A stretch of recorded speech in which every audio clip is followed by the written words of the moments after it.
இந்த சுவையான ரமலான் பிர்னி செய்முறையை இப்போது பார்ப்போம். இது மிகவும் எளிதானது மற்றும் ஆரோக்கியமானது. அனைவருக்கும் இனிய ரமலான் நல்வாழ்த்துக்கள். அரிசி மாவு, பால், சர்க்கரை, குங்குமப்பூ மற்றும் நறுக்கிய கொட்டைகள். இந்த ரமலான் செய்முறைக்கு தேவையான பொருட்களை வரிசையாக அடுக்கி கொதிக்கும் போது அரிசி மாவை மெதுவாகச் சேர்த்து கட்டிகள் இல்லாமல் கிளற வேண்டும். இது உணவுக்கு நல்ல பக்குவத்தை தரும். Now we add the saffron and sugar to the mixture, stirring it slowly to let the flavors blend for Ramadan. Ramadan நேரத்துல சுவையான மற்றும் ருசியான ஃபிர்னி எப்படி செய்யுறதுன்னு இப்போ நம்ம பார்க்கலாம். இதை கண்டிப்பா வீட்ல செஞ்சு பாருங்க.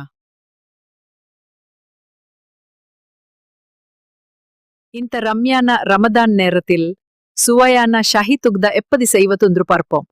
இது மிக்க ரசியான மற்றும் பெருமையான. முதியவர் ரொட்டி துண்டுகள், பால், சர்க்கரை, குங்குமப்பூ மற்றும் கொட்டைகளை மரமேஜையில் ரமலான் தயாரிப்பிற்காக அடுக்கி வைக்கிறார். ரொட்டி துண்டுகளை பொன்னிறமாகவும் மொறுமொறுப்பாகவும் வரும் வரை எண்ணெயில் போட்டு வறுக்கிறார். இது மிகவும் சுவையாக இருக்கும். சுவையான ரஃப்ரி பால் பொரித்த ரொட்டி துண்டுகள் மீது மெதுவாக ஊற்றப்படுகிறது.